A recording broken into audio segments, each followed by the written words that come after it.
예, 성도 여러분, 밤새 안녕히 주무셨습니까? 복된 새날이 밝았습니다. 함께 찬양 드리며 하나님 예배자로 나가겠습니다. 361장 예전 찬송 480자입니다. 기도하는 이 시간 361자입니다.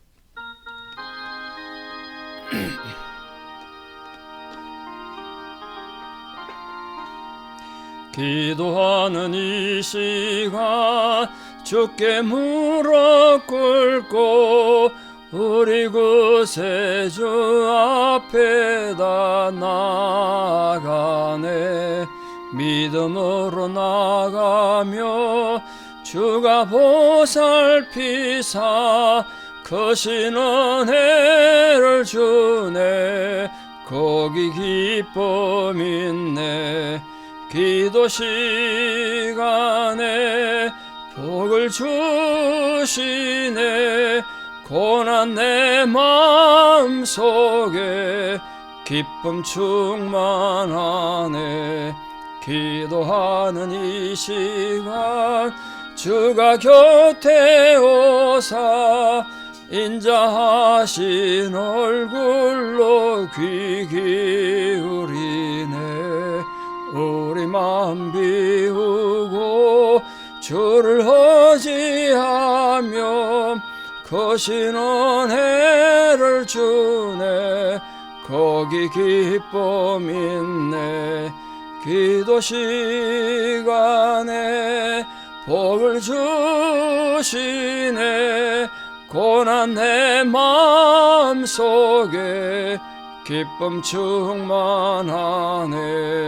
기도하는 이 시간 주께 엎드려서 엄밀하게 구할 때 고동답받네.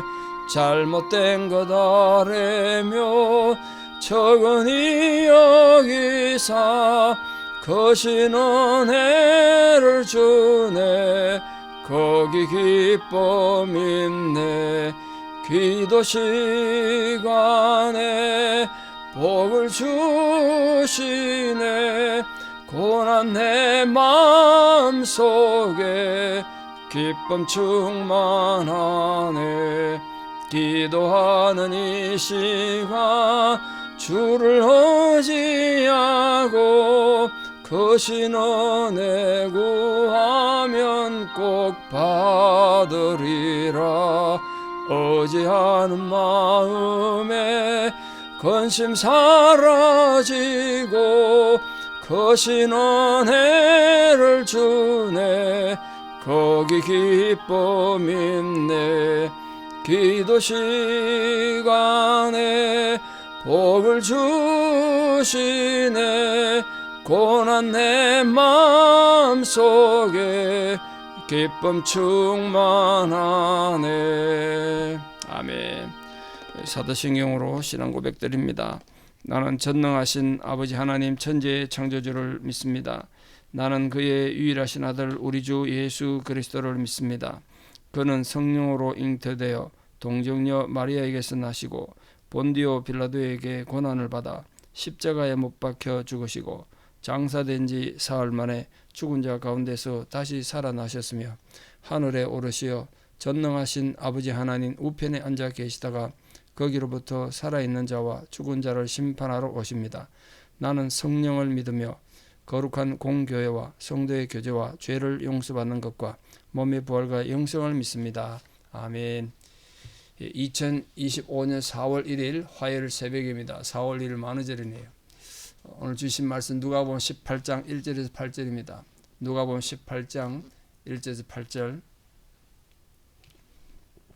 봉독에 올립니다. 예수께서 그들에게 항상 기도하고 낙심하지 말아야 할 것을 비유로 말씀하여 이르시되 어떤 도시에 하나님을 두려워하지 않고 사람을 무시하는 한 재판장이 있는데 그 도시에 한 과부가 있어 자주 그에게 가서 내 원수에 대한 나의 원한을 풀어주소서 하되 그가 얼마 동안 듣지 아니하다가 후에 속으로 생각하되 내가 하나님을 두려워하지 않고 사람을 무시하나 이 과부가 나를 번거롭게 하니 내가 그 원한을 풀어주리라. 그렇지 않으면 늘 와서 나를 괴롭게 하리라 하였느니라. 주께서 또 이르시되 불의한 재판장이 말한 것을 들으라. 하물며 하나님께서 그 밤낮 부르짖는 택하신 자들의 원한을 풀어주지 아니하시겠느냐? 그들에게 오래 참으시겠느냐? 내가 너에게 이르노니 속히 그 원한을 풀어주시리라. 그러나 인자가 올 때에 세상에서 믿음을 보겠느냐 하시니라. 아멘. 이 누가복음 18장에서는 오늘 본문처럼 간절하게 낙심하지 말고 기도해야 될 것, 그리고 어린아이처럼 심령이 가난해야 하늘나라 갈 수 있다는 것, 그리고 돈 많은 관원의 비유를 통해서 재물을 많이 가진 자는 천국에 들어가기 힘들다는 것, 그리고 예수 제자들에게 순한 예고를 하시는 그런 내용으로 되어 있습니다. 오늘 예수님께서 불의한 재판관의 비유를 들어서 제자들에게 말씀한 의도가 뭐겠습니까? 의도는 분명하죠. 항상 기도하고 낙심하지 마라. 기도하면서 낙심하지 마라. 비유를 말씀하셨습니다. 근데 기도 응답에 대해서 우리가 참 고민이 많죠. 기도한다고 째깍째깍 응답이 되면 얼마나 좋겠습니까? 마치 그 인터넷이 천국이랑 우리 내 있는데 인터넷이 돼가지고 바로 보내 응답이 오가라 얼마나 좋겠어요. 하나님하고 카톡이 되면 얼마나 좋겠습니까? 뭐 그렇잖아요. 그래서 우리가 낙심도 하고 원망도 하고 뭐 그럴 때가 있습니다. 이 기도 응답이 내 기도는 응답이 안 되는 것 같아. 다른 사람들 간증 들어보면 너무나 기도 응답되는데, 그 예수님께서 기도 응답이 나타나지 않아도 참고 기다리라. 인내가 중요하다. 이걸 말씀하셨습니다. 여기서 기도 응답에 대해 좀 말씀을 드리고 싶은데요. 좀 죄송스럽고 조심스럽긴 합니다만 모든 기도는 응답됩니다. 응답되지 않는 기도는 없습니다. 문제는 응답의 방법이 문제죠.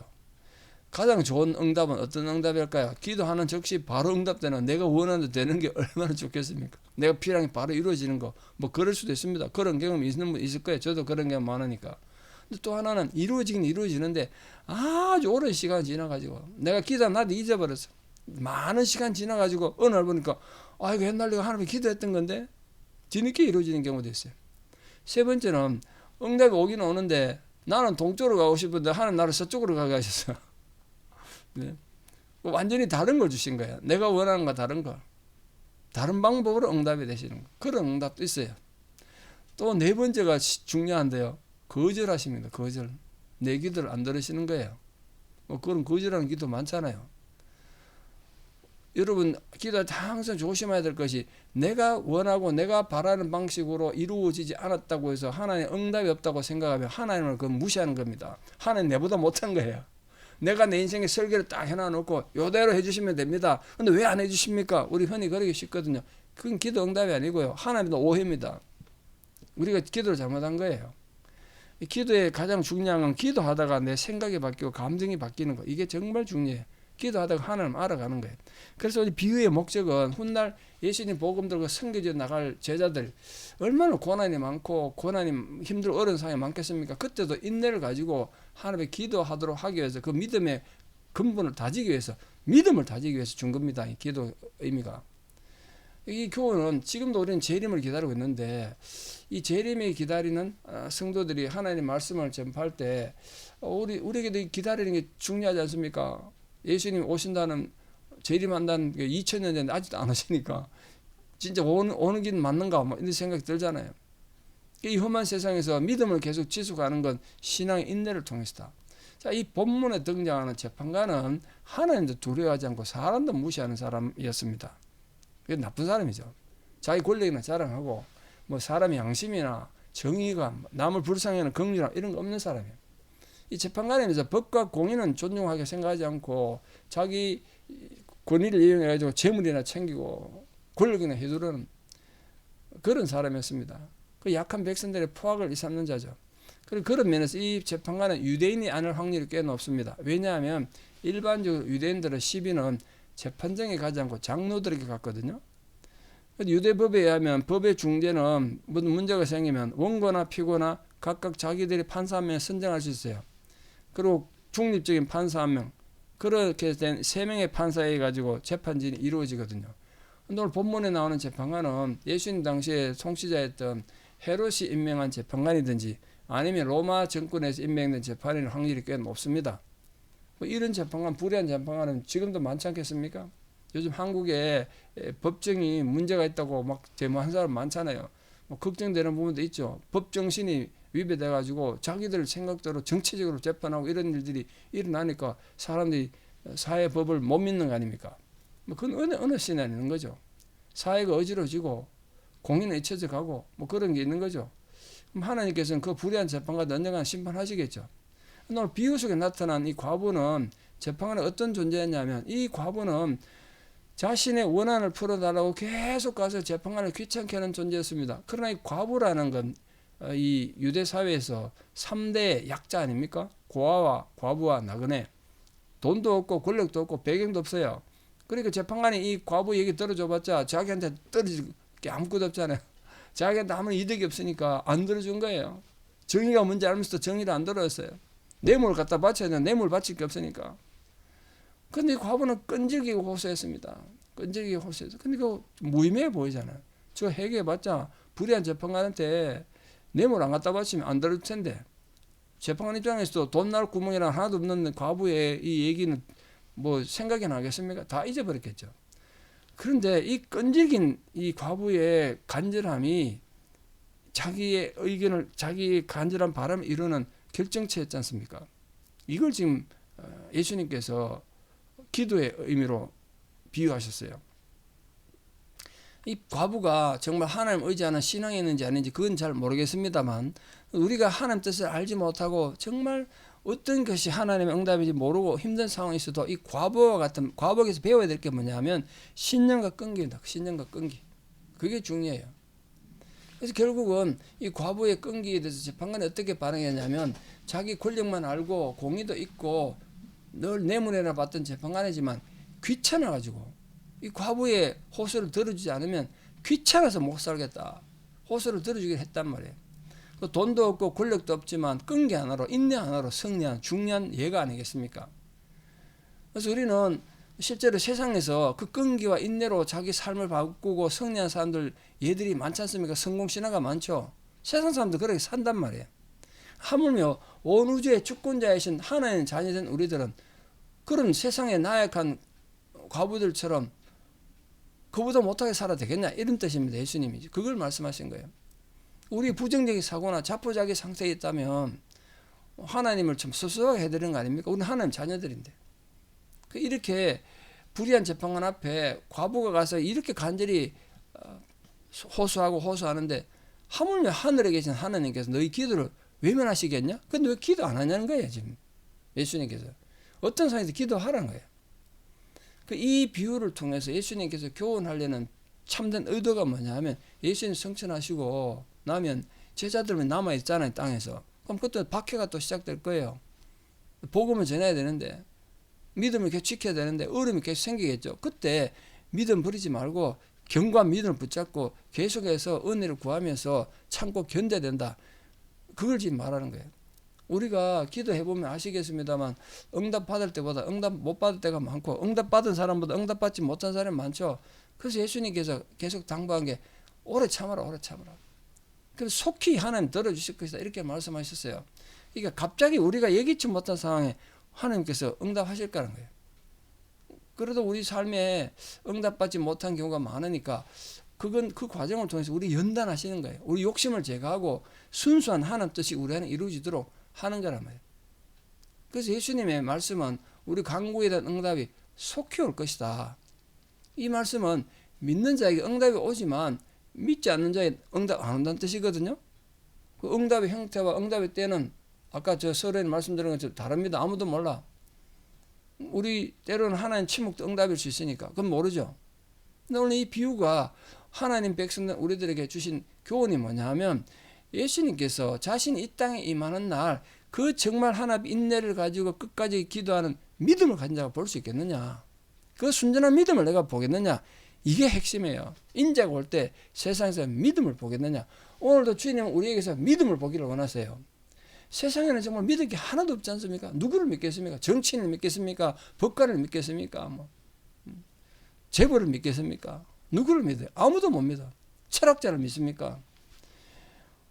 정말 현대에는 모든 현대인의 요구나 필요를 만족할 수 있는 그런 논리도 없고 이념도 없습니다. 온갖 철학을 찾아다니고 하지만 만족을 못 하잖아요. 교회도 그래서 그런 부분에서 예전 같은 사회에 영향력이 없잖아요. 안 믿어, 사람들이. 왜? 교인들 본인들도 안 믿으니까. 그 세상의 윤리와 도덕은 점점 타락해져가고 가치관 혼돈된 상황에 우리 살아갑니다. 나라도 어지럽고 참 많이 어지럽지 않습니까? 그럼 모두가 진리 아는 것처럼 서로 다 똑똑해. 요즘 사람 너무 잘난 것 같아. 그런데도 진짜 진리 아는 사람 드물잖아요. 그래서 예수님께서는 나태하기 쉽고 또 세상에 유혹당하기 쉬운 우리들에게 그날의 믿음을 보겠느냐. 이게 핵심입니다. 믿음을 보겠느냐. 정말 우리에게 지금 필요한 것은 어떤 뭐 교리 운동이나 정제 운동이나 개혁 운동이 아니라 우리 믿음을 제대로 지키는 거예요. 우리 믿음을 지키는 거. 부디 우리 성도님들 어떤 상황 속에서도 견고하고도 순전한 믿음을 굳게 지켜서 주님이 말씀하시는 그 마지막 때에 정말 너에게 믿음이 있구나 그 인정받는 그런 성도들 되셔서 우리가 참된 기도 응답을 받고 또 우리 기도함을 통해서 하나님을 알아가고 기도하는 시간을 통해서 우리 방금 찬양 드린 것처럼 기도하는 그 시간 우리는 기쁘다 즐겁단 말이에요. 그 속에서 우리가 변화되어 가고 하나님 앞에 또 아름다운 역사를 이루어가는 감동을 맛보면서 하는 복된 성도 되시기를 진심으로 축원합니다. 기도드리겠습니다. 아버지 하나님, 기도하는 이 시간 내게 참 즐겁고 기쁘다고 우리가 방금 찬양 드리고 말씀을 배웠습니다. 기도함에 있어서 정말 필요한 것은 믿음이고 그리고 인내하는 것이라고 그랬습니다. 오늘 주님이 가르쳐주신 이 귀한 비유, 불의한 재판관의 비유를 우리가 너무나 잘 압니다만 문자적으로 아는 것보다 실제 우리 삶에 적용하여서 참으로 그 인내하는 믿음, 순전한 믿음, 담대한 믿음, 끝까지 참고 견디는 믿음을 주셔서 모든 고난 가운데서 믿음으로 승리하는 저희들 되게 도와주시옵소서. 우리의 기도에 믿음이 살아 역사하게 하여 주시고 그를 통하여 참으로 하나님의 구체적 응답을 받아 누리는 간증을 가지고 살아가는 저희들 되게 도와주시옵소서. 이제는 우리 주 예수 그리스도의 은혜와 하나님 아버지의 만극하신 사랑과 성령님의 위로 교통 역사하심이 오늘도 주님 앞에 나아가 간절히 기도함으로 하나님께서 응답하여 주시는 그 과정을 발견하고 감격스럽게 주님과 동행하기를 결단하는 기도하는 성도님들의 그 기도 위에 또 우리 사는 자녀들 삶 위에 지금도 힘들고 어려운 육신의 고통과 삶의 고난으로 하나님 앞에 기도하는 모든 성도님들 신앙을 고백 위에 이제부터 영원토록 함께 하시옵기를 간절히 축원하옵나이다. 아멘. 오늘 하루도 행복하시고 기도 열심히 하시면서 인내하시는 복된 하루 되기 바랍니다. 감사합니다.